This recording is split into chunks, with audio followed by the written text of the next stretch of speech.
먼저 박지원 당선인님 나와주셨습니다. 안녕하세요. 아니, 그런데 네. 구교형의 이게 뭐죠? 정치 정치 비상구입니다. 비상구. 네. 유튜브가 그렇게 많이 올랐대요? 아니 사실은 우리 그 의원님이 처음 출연해 주셨을 때는 네. 불과 8만 명에 불과하던 구독자가 네. 지금은 22만에 거의 근접했습니다. 글쎄 말이에요. 네. 그러면 이익금을 분배해야죠. 아니, 정말로 어떻게 생각하면 첫 출연을 우리 의원님이 해주셨기 때문에 뭐 1등 공신이라고 할 수 있을 텐데요. 아니 네. 그게 아니고 경향신문이 경향TV가 지향하는 세상을 우리 국민들이 바라고 있는 거예요. 이것이 구독자가 늘려가는데 지금 이 순간도 여러분 구독 꼭 눌러주세요. 좋아요. 알림 설정도 하세요. 아니 거듭 감사합니다. 제가 사실은 요즘 방송을 꽤나 해가지고 이렇게 방송 오프닝 할 때 별로 떠는 적이 없는데 우리 그 의원님의 그 따사로운 눈총이 느껴지니까 갑자기 마음이 쿵쾅쿵쾅 거리는 거예요. 이게 잘하나 보자 이놈 이런 모습이셔가지고 네. 아니요. 그러니까 네. 진짜 네. 경향 잘 돼야 돼요. 그런데 내가 경향 기자들한테 좀 불만이 있어요. 아니 어떤 점이 불만이십니까? 보수 언론은 언론의 사명과 기자의 본성을 버리고 오직 보수 정권의 성공과 재집권을 위해서 노력하는데 경향 한거래. 이 진보 기자들은 기자의 사명, 언론의 길만 가니까 계속 우리를 때리지 말아야죠. 네. 아니, 저희가 또 이제 잘할 때는 아 이렇게 그건 하고 하지 그렇지 말고 않습니까? 무조건 네. 우리 봐줘야 돼. 무조건 봐줘야 돼요. 경향팀이 노력 좀 해보겠습니다. 네, 일단 뭐 당선을 깊이 축하드리고요. 감사합니다. 두 가지 기록을 세우셨더라고요. 일단은 예. 득표율 예. 전국 최고 92.35%. 이거 뭐 사실 공산 국가에서 가능한 스코어 아닙니까, 솔직히. 예. 그러니까 일부 언론에서 푸틴이 울고 갔다라고 네. 했더라고요. 푸틴이 아마 87% 얻었는데 제일 재밌는 것은 정세균 전 총리가 전화를 해가지고 형님은 대한민국 국가의 품격을 떨어뜨렸어요. 민주주의 국가에서 무슨 92.35야 그러더라고요. 아니 여기서도 알 수 있는 건데 또 하나 기록이 뭐냐면 정세균 전 국회의장이 형님이라고 할 정도의 연배 1942년생 만으로 81세 최고령 당선자 아니십니까 또? 그렇죠. 그런데 네. 6월 국회가 개원하면은 제가 생일이 돼요. 아, 그러니까 또 때마침. 예. 82세가 되는 거예요. 그래서 윤석열 대통령이 다 못했는데 딱 두 가지를 잘한 거예요. 첫째, 국민의 나이를 한두 살 내려준 거. 얼마나 고마워요. 지금 만약에 이재명 대통령이 됐다고 하면은 저는 83세라고 기록을 해야 돼. 아, 한 살 더 많게. 아, 그죠? 그리고 이제 네. 미국식으로 생일을 기준으로 하기 때문에 81세. 그런데 국회 등원하면은 82세가 되는 거예요. 그다음에 윤석열 대통령이 자랑한 것은 와이프를 자기 부인을 끔찍하게 사랑하는 거. 그렇지만 이것은 비뚤어진 사랑이다. 저는 그렇게 보는데 어떻게 됐든 이 두 가지는 잘했다. 네. 저는 그렇게 봐요. 윤석열 대통령님 대단히 감사합니다. 아니 근데 이게 그 최고령으로 당선이 되시면 예를 들면 선설한다거나 뭐 당선증을 교부받는 과정에서 뭐 특이점이 좀 있습니까? 그건 모르겠어요. 그건 워낙 많이 모르지만은 되셔가지고. 예. 저는 올드보이가 아니에요. 민주당의 스마트보이. 팔순이 아니고 새순. 그렇게 불러주세요. 알겠습니다. 예. 저는 지금 민주당의 새순 박지원 당선인과 방송을 진행하고 있습니다. 그래서 어제부터 제가 선거 과정에서 5kg가 늘은 거예요. 지금 양복이 적잖아요. 저는 전국 다니면서 계속 뭐가 되는 거예요. 소신껏 먹는 거예요.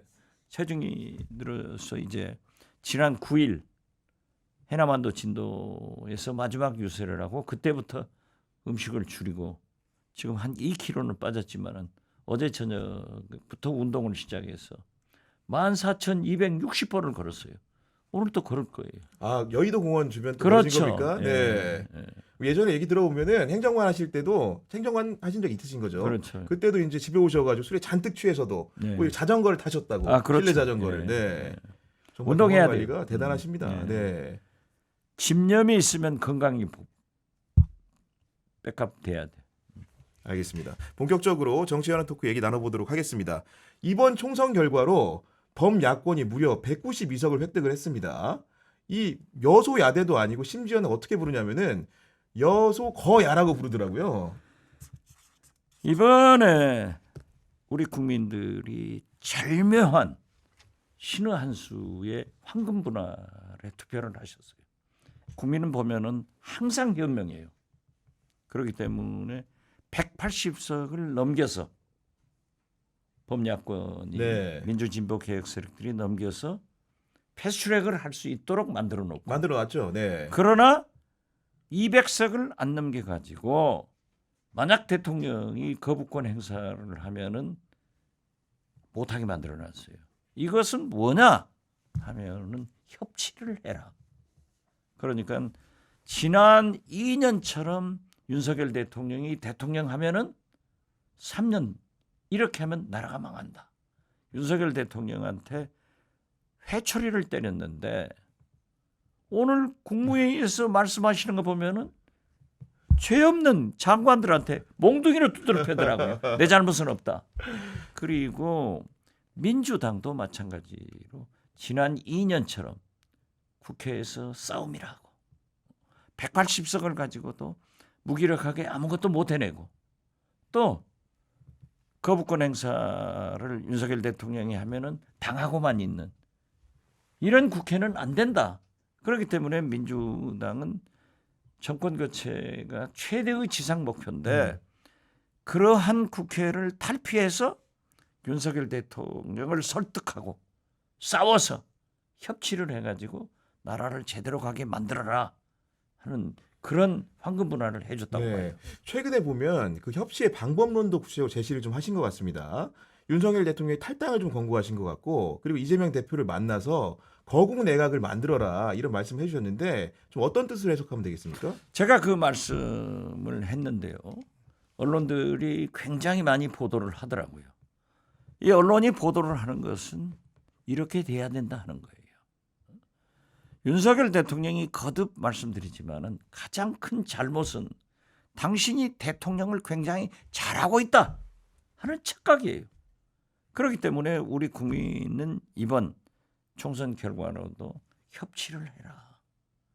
그래서 그 해결 방법은 뭐냐? 윤석열 대통령이 국민의힘을 탈당하고 안 그래도 조금 있으면 쫓겨나요. 탈당하고 이재명 대표와 만나서 거국 내각 구성이나 김건희 특검, 이태원 참사, 최상병 특검 등을 논의해라.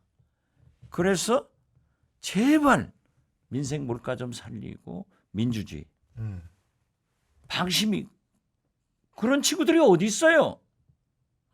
이런 것 해결하고 남북관계 외교 잘해라 하는 그런 건데 그러한 것을 해결하기 위해서는 결국 윤석열 대통령이 탈당해서 탈당 안 하면 쫓겨난다니까요. 그래서 중립내각을 구성하고 이재명 대표를 만나라. 그 길로 갈 수밖에 없을 거예요. 우리 의원님 같은 경우에는 워낙 정치 구단이라는 호칭이 많으니까 그런데 그 탈당 안 하면 쫓겨난다. 이게 암시적으로 말씀해 주셨는데 구체적으로 어떤 과정을 거쳐서 쫓겨날 가능성이 높기 때문에 탈당을 하고 권고하시는 겁니까? 지금 이미 레임덕은 시작됐어요. 레임덕은요. 언론에서 몰라요. 야당은 더 몰라요. 여당 내부에서도 모르는 거예요. 대통령 측근들이 보따리 싸기 시작하면 그게 레임덕이에요. 저는 경험을 했잖아요. 네, 이제 모든 하셨죠. 걸 다 해봤어요. 그렇기 때문에 현대그룹 정주영 회장께서 일선에 계실 때 중역들이 반대하면 당신 해봤어? 나는 해봤단 말이에요. 그렇기 때문에 지금 이미 레임덕은 시작됐고 윤석열 정권 저수지에 본물이 터졌어요. 터지면은 이제 천하의 김영삼, 김대중, 노무현도 민주당에서 다 쫓겨났어요. 이걸 아무도 모르는 거예요. 그렇기 진리 때문에 같은 지금 내용인데. 네. 예, 윤석열 대통령은 여러 가지로 봐서 치 받는다. 그러면 나가야죠.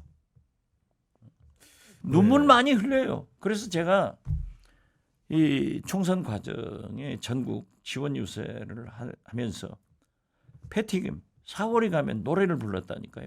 한번 불러볼까요? 네, 좋습니다. 아주 좋습니다. 네. 4월이 가면 떠나갈 사람 5월이 오면 울어야 할 사람 4월이 가면 한동훈은 떠납니다.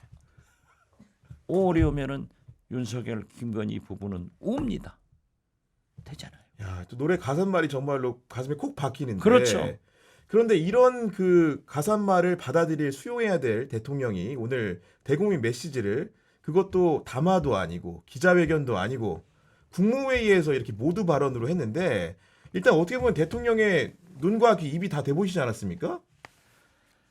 그 대통령은 할 일을 해야 되고 안 할 일을 안 해야 돼요. 그런데 윤석열 대통령은 천재적으로 안 할 일만 골라서 하는 단점을 가지고 있어요. 네. 재주가 있어요. 그렇기 때문에 제가 모두에 말씀드렸지만 윤석열 대통령은 굉장히 당신이 대통령을 아주 잘하고 있다. 이걸 하고 있는데 아니 모두에도 말씀드렸지만 국민이 회초리를 윤석열 대통령한테 본인을 향해 들었죠. 네. 때렸는데 이 양반은 국무회의에서 죄 없는 장관들한테 몽둥이질을 하는 거야. 내 책임 하나도 없다. 나는 잘했는데 국민이 몰라주고 나는 잘했는데 당신들이 잘못했다.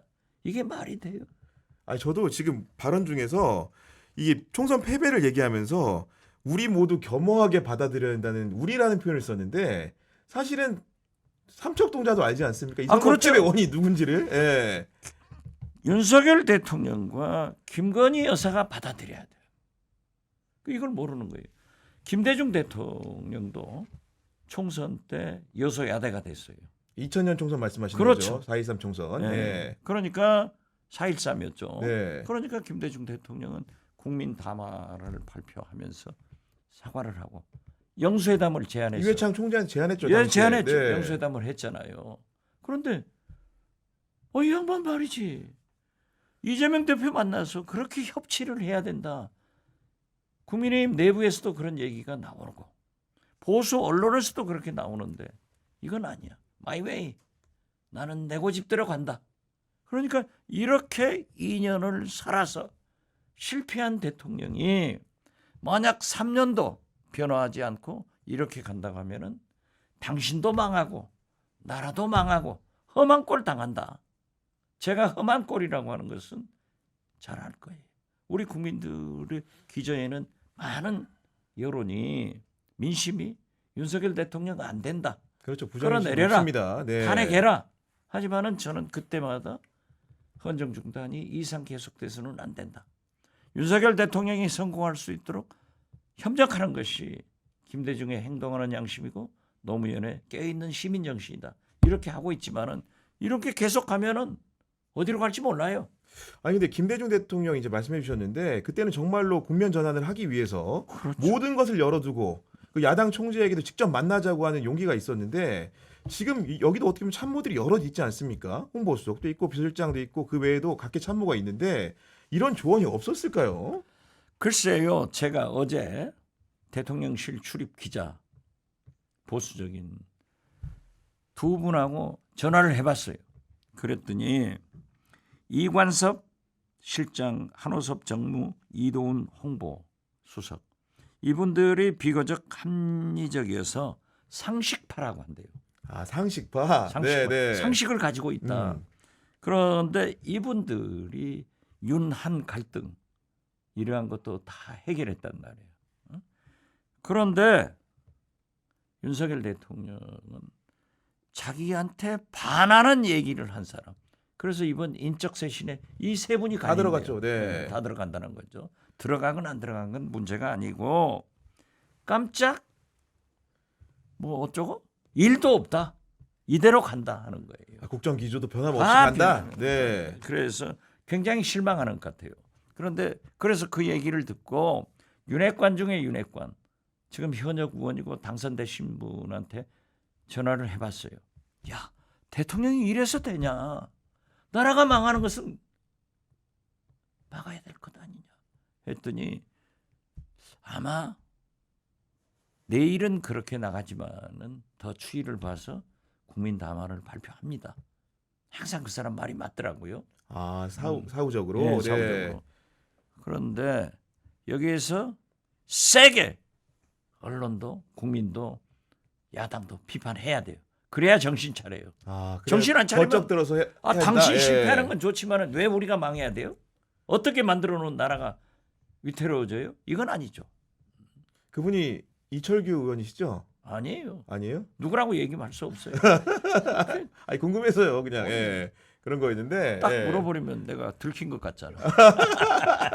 아니 근데 이도훈 홍보수 상식파라고 말씀하셨는데 안 그래도 오늘 이제 그 모두 발언이 있은 다음에 홍보수석이 당연히 기자들한테 백브리핑을 하지 않습니까? 네. 그 자리에서 상식적으로 뭘 얘기했냐면 우리 국무회의 말미에 그 재석한 사람들한테 대통령이 모두 제 잘못이다 죄송하다는 표현을 했다라는 거를 밝혔어요. 네. 근데 이제 저는 궁금한 게 이게 모두 그 사람 잘려. 이도훈이 내가 잘 알지만 뭐 잘리는 거야. 아니 모두 발언해서 그 얘기를 해야지 백브리핑으로 그 내각에 계신 분들한테 얘기하면 그게 사과가 되는 겁니까? 그게 그게 말도 안 네. 되는 짓이죠. 아니 네. 그러니까 윤석열 대통령은 거듭 말씀드리지만 할 일은 하지 않고 안 할 짓은 골라서 제일 잘하는 천재라니까. 이건 안 돼. 이게 얼마나 우리가 지금 현재 불행해요. 지금 보십시오. 오늘 다행히 1,400선은 안 넣는데 왔다 갔다 했잖아요. 네. 환율이요. 환율이 네. 1,400대를 때리고 물가 천정부지죠. 이 네. 때려잡으라는 물가는 못 때려잡고 은행 금리는 안 때려잡고 입만 벌리면 민주당 이재명 문재인 탓 망한 거 아니에요? 때려잡는 것도 거기 때려잡고 거기만 있죠. 때려잡는 네. 거지. 그런데 보면은 야 지금 가보세요. 소주집도 안 돼요. 일부 고급 식당은 잘 되더라고요. 그래서 미국서도 아무리 불경기해도 캐딜락 딜러는 잘 된다. 아. 이 부유층은 잘 살거든요. 오히려 불황의 상징 아닙니까? 그렇죠. 그런 것들이. 네, 네. 고급차가. 그런데 네. 지금 보십시오. 코로나 이후부터 완전히 경제가 나쁘다가 아니에요. 죽었다요. 이런 상태로 금년 말까지 가면은 난리가 날 겁니다. 이자는 올라가지, 환율 올라가면은 물가는 어떻게 돼요? 그래서 저는 진짜 윤석열 대통령이 정신 바짝 차려서 협치를 해라 이거죠.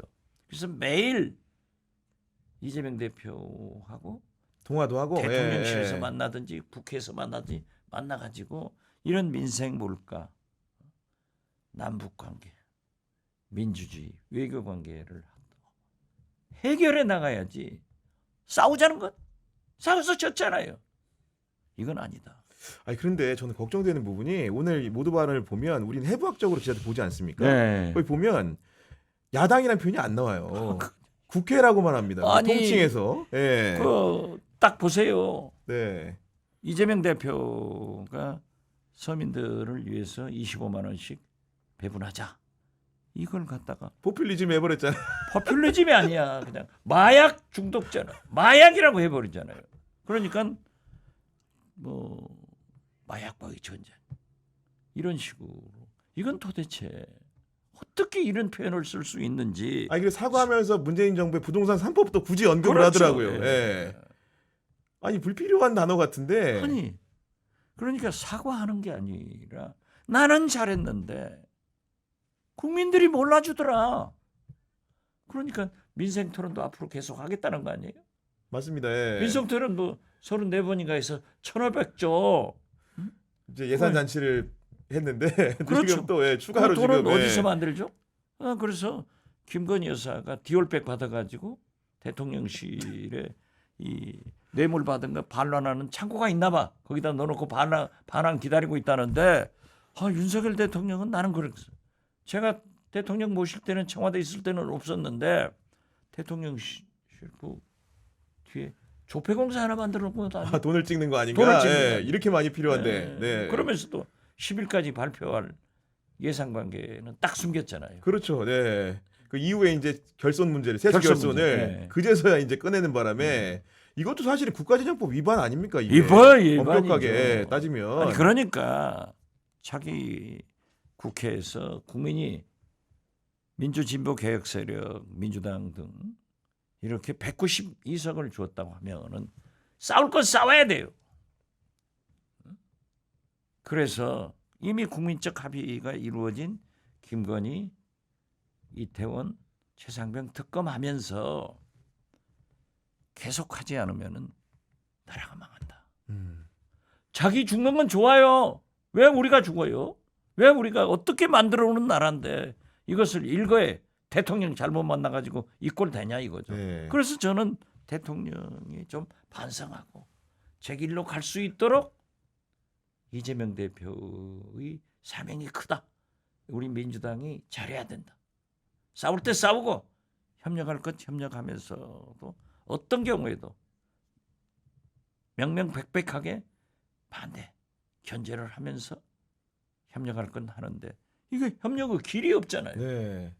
아직 그 신설 여부가 공표는 안 됐는데 민심을 듣는 게 부족하다는 논거로 아마도 옛 민정수석실, 이거 법률수석실이라는 이름으로 부활한다는 얘기가 있는데 전 궁금한 게 저도 좀 알지만 민정수석실 부활하면 민심을 잘 들을 수 있습니까? 아니 그러니까 그것은 자기들의 김건희, 이태원, 최상병 이 관계들, 이종섭 이런 사람들을 보호하려고 하는 거죠. 그거 몰라요? 대충 압니다. 네. 그런 상황인데 뭐 어쨌든 대통령이 어떤 변화를 가져올까 인적 쇄신은 불가피해 보입니다. 지금 한마평에 오른 분들도 많고요. 총리 비서실장 뻔한 사람들이 많이 거명이 되는데 우리 레이더가 좀 밝으시니까 좀 어떤 분들이 좀 이렇게 아마도 인선이 될 거다. 저는 그러한 분들이 해가지고 결국 윤석열 대통령이 실패한 것은 인사가 망사도 아니고 참사를 가져왔단 말이에요. 그게 왜냐? 자기 식구들만 써가지고 있는 거예요. 그래서 저는 거국 내각을 얘기한 거예요. 야당이 만약에 추천하는, 예. 이재명 대표하고 탈당을 해서 만나가지고 총리를 어떻게 할 거냐, 장관은 어떻게 할 거냐, 이러한 것을 합의하면은 국회에서 인준될 거 아니에요. 만약에 그런 지금 현재 거론되는 사람들 하면은 국회에서 불을 보듯 인준에 대한 문제가 생기잖아요. 청문회에서 시끄러울 거 아니에요. 더 심한 것은 일부 민주당을 배신하고 간 사람들이 후임으로 거론되더라고요. 이것은 이번 총선에서도 배신자들은 다 낙선시켜버렸어요. 국민들이 일단 인정을 안 했어요. 네, 선거에 국민들이 졌잖아요. 다 낙선시켰어요. 네. 그런데 이걸 또 한다? 난 그래서 아직도 정신 못 차렸구나. 아 그래서 그분들이 슬슬 라디오에 지금 나오시는 거군요. 졌는데도 불구하고. 아, 예. 글쎄 아직도 문제는 대통령이에요. 아직 대통령께서 정신을 저렇게 못 차렸을까? 저는 그렇게 생각해요. 그 말씀드리면 굉장히 좀 한숨이 좀 많이 나오는데 이 가운데 이제 그 돌파구 정치권의 돌파구 방법 여러 가지가 있을 것 같습니다. 그 중에서도 기자들도 늘 이렇게 얘기하는 게 이런 답 없는 상황에서는 뭔가 더 빅 이벤트를 만든다. 근데 지금 가능한 시나리오가 많지는 않아 보이고 그렇다면 혹시 이제 그 권력 구조를 바꾸거나 혹은 뭐 여기 예를 들면 지금도 거명이 되고 있지만 임기 단축 개헌론 이런 것들 얘기가 나옵니다. 그 개헌론이 나오면 아무래도 이제 정부의 소용돌이 다 빨아들이는 역할을 할 수가 있을 텐데 좀 우리 의원님 좀 어떻게 보십니까? 조국 대표가 개헌론 얘기를 하면서 윤석열 대통령이 임기 단축론을 얘기했더라고요. 저는 어떤 경우에도 윤석열 대통령 자신이 개헌을 해서 5년 임기를 국회의원 또는 지방선거와 맞추기 위해서 임기를 단축하겠다 한다 하면 좋은 일이에요. 아 그렇게 조정한다. 예. 네. 그러나 저는 개헌에는 찬성해요.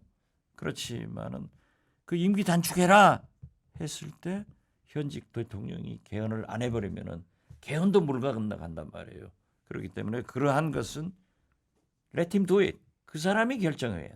윤석열 대통령이 해야 돼. 우리가 제한할 필요가 없다. 제한할 필요 없다. 네. 그래서 저는 개헌에 찬성하고 사실 가장 좋은 방법은 윤석열 대통령이 내 임기 단축하겠다. 그런데요. 이명박 대통령 때 제가 대표를 할 때 안상수 국민의힘 네, 그때 네. 이제 전신이죠. 대표하고 제가 신라호텔에서 만났어요. 만나서 그 얘기를 했어요. 개헌하자.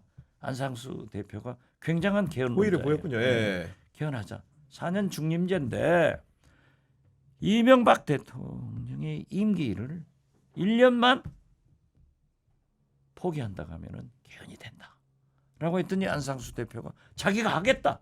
그때 원내대표 시절이죠. 그러니까 그렇죠. 네, 네. 네, 그러더니 말을 못 하더라고요. 그 이후에 답이 없다. 예. 그러니까 저는 그 경험을 살려서 그런 거예요. 현직 대통령은 자기 임기 해봐야 안 듣는다. 예. 채우려고 한다. 그렇기 때문에 임기 단축은 그분이 결정할 문제고 개헌은 하자. 이런 얘기를 하는데 어려울 것 같아요. 근데 일부 이제 야당 지지자들 같은 경우에는 개헌이라는 게 사실은 간단한 작업은 아니지 않습니까? 뭐 개헌 특위도 만들어야 될 거고 아무래도 이 성안이 되는 과정이 지난할 수 있다 보니까 그 사이에 우리가 해야 할 일들이 여러 가지가 있어요. 특히 뭐 최상병 특검 이런 거 처리를 해야 되는데 그런 지연을 할 수 있는 술책의 범주 안에 들어올 수 있는 거 아니냐는 걱정도 많이 하시는 것 같아요. 그것은 새삼스럽게 경제학 아담 스미스의 분업론을 얘기하지 않지만은 우리나라 얘기하는 것은 아니지만 우리나라가 크고 다양한 나라예요. 국회의원이 300명이에요. 그렇기 때문에 특검은 특검대로 하고 예. 개헌은 개헌대로 하고 그런데 이 개헌도 굉장히 절차가 복잡하고 내용이 복잡하다. 어렵겠죠. 예. 이런 얘기를 하지만은 문제는 대통령만 결심하면 다 일사천리다. 풀려요. 예. 다 풀려요. 그렇군요. 예. 경험으로 말씀하신 것 되니까요. 근데 그럼 최상병 특검 얘기 좀 해보겠습니다. 이거 지금 여당 안에서도 입장이 굉장히 세세하게 달라요. 뭐 지금 윤재욱 원내대표 같은 경우 오늘 얘기 들어보면 이게 뭐 검토는 하겠는데 독소 조항은 제거를 해야 된다. 뭐 이런 얘기를 하는 경우도 있고 일부 조경태 의원이나 이런 분들은 또 우리가 민의를 받아들여서 우리가 먼저 처리해야 된다 얘기도 하십니다. 보시기에 원내대표도 하셨고 국회 의정활동 경험이 많으신데 최상병 특검 21대 국회에서 처리 가능성을 좀 어떻게 전망하십니까? 처리되죠. 됩니까? 예. 설사 윤석열 대통령이 거부권 행사를 하더라도 재개입 됩니다. 왜 그러냐? 현직 국민의힘 의원들이 당선을 됐건 낙선을 했건 공천을 못 받았건 민심을 보았잖아요. 이 민심이 얼마나 화나 있는가? 런 정섭 때문에 어떻게 됐는가 하는 것을 잘 아는데 어떤 통뼈가 거기다가 반대를 하며 재개입 거부권 행사해서 국회에 돌아오면은 반대를 하겠어요. 저는 민심이 변했다. 그래서 아무리 강력한 권력도 정치는 민심을 못 이기고 경제는 시장을 못 이긴다. 이 원칙을 믿어요. 저는 또 이제 어쨌든 간에 지금 과반 의석 확보가 돼 있으니까 법안 처리는 기정사실 돼 있는 건데 그거를 윤석열 때 거부권을 행사할 수 있을까요? 거부권 행사하면 망하는 거죠. 예, 그러니까, 그 길로 네. 가는 거죠. 죽을 일로 가는 거예요. 그런 건 못한다 이거죠. 민심을 보았는데. 그렇지만은 윤석열 대통령의 심장이 털나신 분이야. 강심장이니까 별거 할 수 있지만 그러면은 당신이 죽는 길로 간다. 스스로 묘를 파지 말자. 이런 얘기를 충고로 말씀드립니다. 그러니까 이런 가운데 이제 여당이 이제 자력갱생을 해야겠다. 뭐 이런 움직임을 하면서 스스로 이제 돌파구를 찾아야 되는 상황인데 돌파구 찾는 네. 것이 민심하고 같이 가야지. 네. 민심하고 동떨어져서 가면은 이번 총선처럼 실패한다 이거죠. 오늘 보니까 이제 그 당선인 총회를 해서 관리형 비대위로 방침을 정한 것 같고 조기 전대 6, 7월에 하겠다 이렇게 방침을 정한 것 같습니다. 뭐 요거는 뭐 특별한 점은 없이 보이시는 거죠. 그렇죠. 네. 저도 비대위원장을 세 번을 3번 해봤어요. 하셨잖아요. 예. 세 번을 해봤는데 비대위는 한동훈 비대위 같은 것은 있을 수 없는 거예요. 권력을 가진 비대위는. 그러니까 네, 내가 네. 당신은 실패한다. 4월이 가면 떠난다. 가기 전에 떠나버리잖아요. 홍준표 대표가 작은 잘도 씹어. 홍준표 시장이 맞는 말 하는 거 아니에요? 맞는 말이에요. 그러니까 언론도 보도를 해주고 국민도 공감대를 갖는 거예요. 계속하는 거죠 매일매일 그러니까. 그렇죠. 네. 그러니까 홍준표 시장의 손가락을 잘 봐야 돼. 박지원은 입하고 손가락이 같이 움직여. 어떻게 됐든 지금 비대위원장이라고 하는 것은 전당대회를 치르기 위한 준비 과정으로 존재하는 거지. 또 비대위 만들었다고 또 실패하고 지금 그럼 뭐 큰일 나는 거죠. 윤석열 5번째 대통령 아닙니까? 집권 그러니까, 2년 만에 당 대표가 실질적으로 5번 이상 그렇죠. 바뀌잖아요. 네. 이건 안 되는 거죠. 아니 그러니까 한동훈 비대위원장 두고도 아까 말씀하셨지만은 비대위원장인데 공천권까지 준 비대위원장이었어요. 그렇죠. 정말 전무후무한 네. 공천권을 가진 비대위원장이었는데 이분이 다음번 전대에 나올 수 있다고 보십니까? 아니면 못 나올 것 같으십니까? 자기 생각이야. 별 생각 다 하겠죠. 네. 그렇지만 국민은 한동훈 당신은 나오지 마라. 그렇게 한 거예요. 명령을 했다. 어떻게 이번 선거로 예. 무슨 낙가적으로 나와요? 회장이 예. 그렇죠. 아니 패장이 아니라 당신은 내가 그랬어요. 너무 싸가지가 없다. 같은 말도 아주 싸가지 없이 하잖아요. 그래서 밉상이 된 거예요. 국민 밉상. 한동훈이 어떻게 당대표 나와? 당대표 나오면은 가서 선출되면은 어떤 의미에서 보면은 민주당 범민주 세력들은 땡큐. 그렇지만은 그래도 국가를 생각해야지. 집권 여당의 대표는 정치를 살릴 수 있는, 협치를 이끌 수 있는, 그래서 대통령을 성공시킬 수 있도록 야당과 발을 맞춰서 가야 될 사람이 해야 되는데 입만 벌리면은 민주당 범죄자라 그러니까 범죄자, 예. 운동권.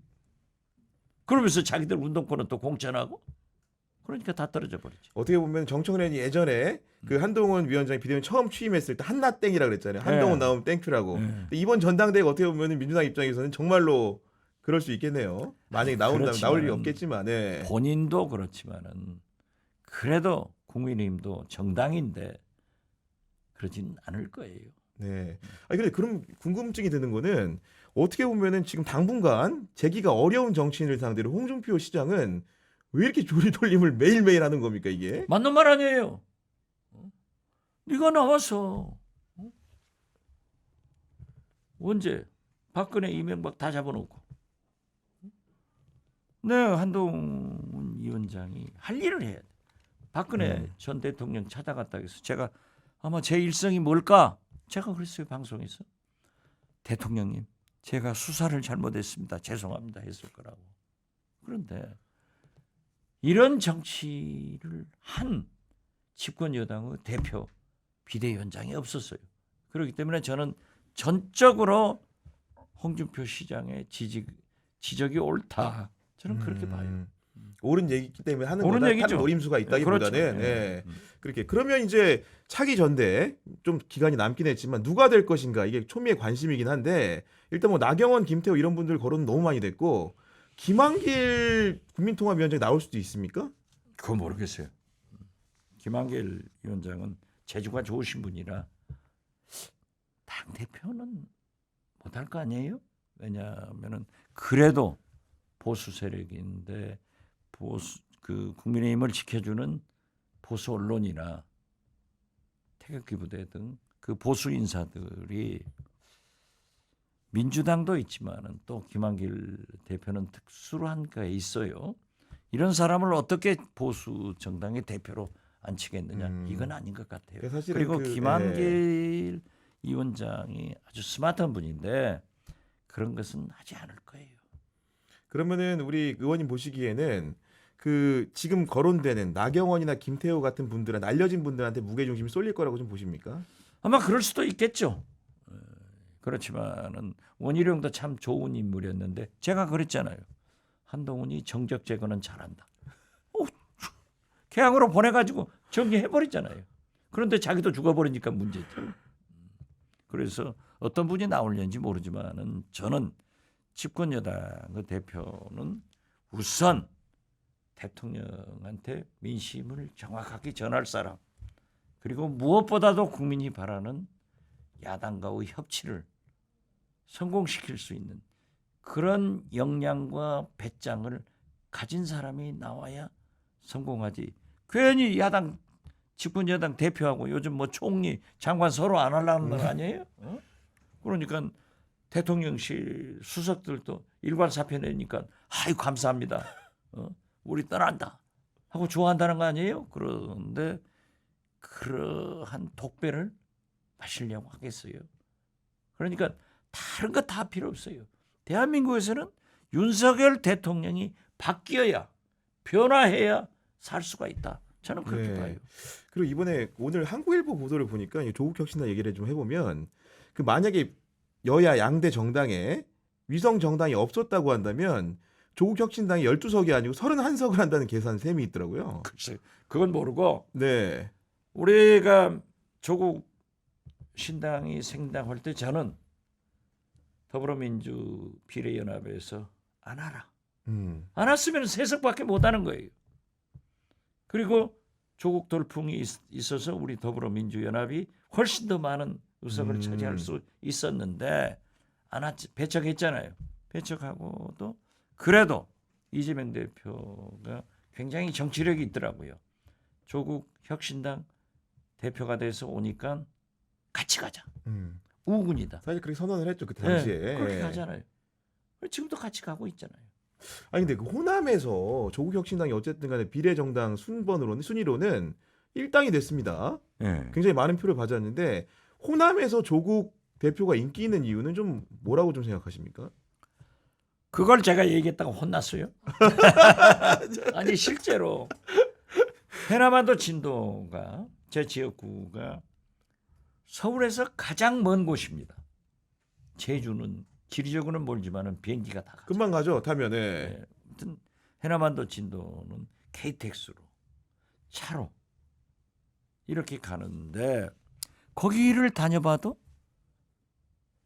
박지원 지역은 당신 지지하고 우리는 조국 신당을 찍는다. 아 실제로 그렇게 말씀드리는 그래요. 주민들이 그런데 하시거든요. 내가 또 예. 사실대로 얘기를 했죠. 방송에 나와서. 그랬다가 이제 당에서 징계 받으실 뻔했죠. 아니 뭐 징계야 하겠어요만은 재밌게 내가 얘기를 했지. 그러나 더불어민주연합에 이제 공천받은 우리 비례대표순들이 만약 자기가 떨어지면 어떻게 되냐. 그래서 동료들한테 미안해서 내가 사과는 했지만은 어떻게 됐든 조국 혁신당의 구호가 3년은 너무 길다. 이게 어필이 된 거예요. 그래서 호남에서 일당이 됐지만은 그래도 민주당이에요. 아직은. 그래서 연합에서 전화가 왔더라고요. 그러면 조국 혁신당과 민주당이 호남에서 이렇게 졌는데 민주당이 졌는데 경쟁을 해야 되냐? 어떻게 하냐?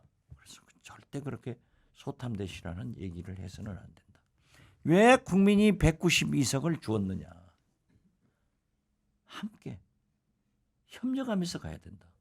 저는 그렇게 얘기했어요. 네. 그렇게 가야 돼요. 네. 조국 그 대표도 저한테 전화를 축하한다고 이번에 끝나고 전화 드려서 예. 뭐라고 했습니까? 예. 뭐 그 얘기는 또 못 하고 이런 얘기 해주셔야죠 좀. 그러고 이제 곧 만나자고 했어요.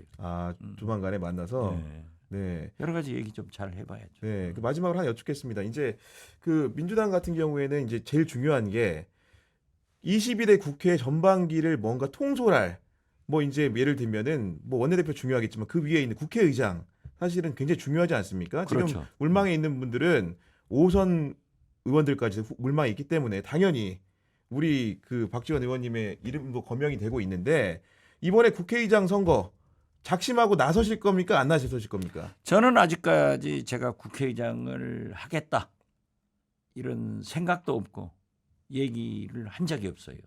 그리고 저는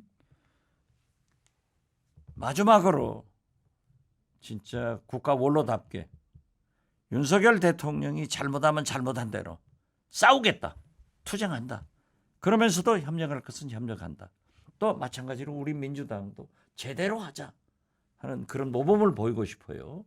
그래서 차기 의장을 지금 그 명시적으로 발표는 안 했지만은 의사를 밝힌 것은 추미애 그렇죠. 네. 당선인밖에 예. 조정식도 아직 발표는 안 했죠. 근데 왜냐면 언론 통화를 해서 입장을 얘기하는 게 아, 사실은 사실상의 발표 선언이기 때문에 네. 두 분이 네. 이제 그런 얘기를 했지만은 저는 차기 의장은 통합의 정치를 할 수 있는 그러나 개혁 소위 국회에서 거부권을 행사했다는 대통령한테 아무 말 못하는 그런 국회의장이 돼서는 안 된다. 그렇지만 정치력을 살려서 해결해야 된다. 해결할 예. 수 있는. 제가 박근혜 탄핵 때 우리가 30여 표가 부족했는데 결국 집권 여당을 설득해서 30표를 확정해가지고 의결을 하도록 했는데 60표가 확보됐다 이렇게 발표했어요.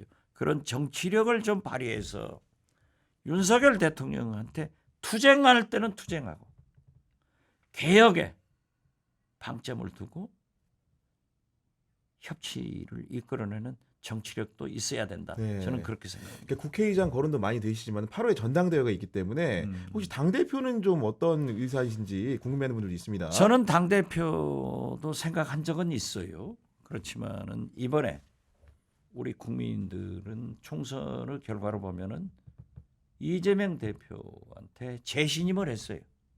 압도적으로 당선시켜줬어요. 그리고 정당은 선거를 하기 위해서 있고 선거는 이기려고 하는 거예요. 우리 민주당의 최대의 목표는 정권 교체입니다. 그런데 얼마 전에 그 차기 대통령 선호도 조사에서 했죠. 네. 윤석열 대통령이 이제 반하는 이재명 대표가 압도적으로 32%가 나왔어요. 지난 2년간 한 번도 1등을 놓친 적이 없어요.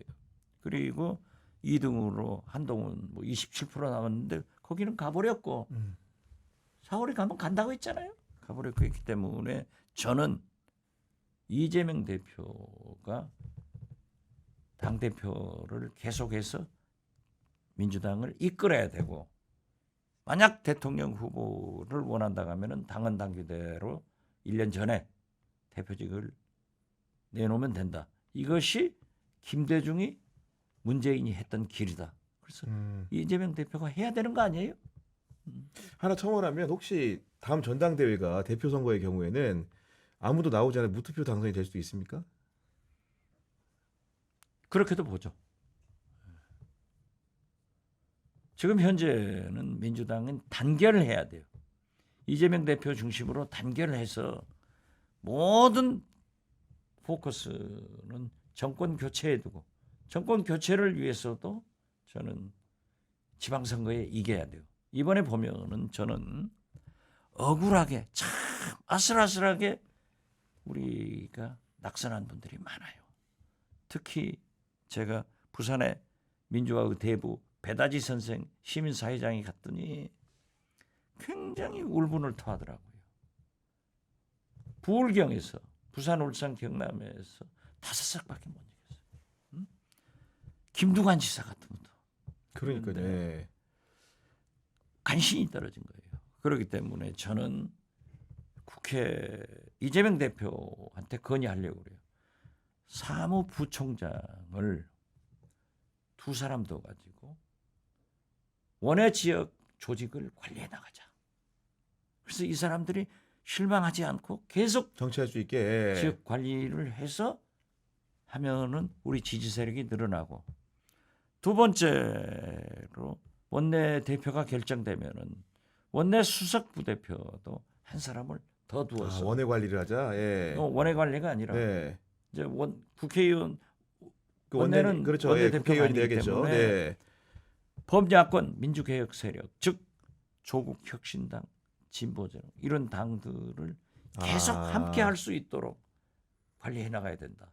그래서 아슬아슬하게 이번에 실패한 조직을 더 강화하고 야권 민주진보 개혁 세력과 연합 연대를 위해서 그래서 정권 교체를 할 수 있다. 저는 그렇게 봐요. 네, 알겠습니다. 지금까지 21대 총선 민주당 당선인이신 박지원 의원님 모시고 정치한 얘기를 많이 나눠봤는데 정말로 좋은 자리였습니다. 네. 화이팅! 한 달마다 한 번씩 꼭 뵙도록 하겠습니다. 예, 감사합니다.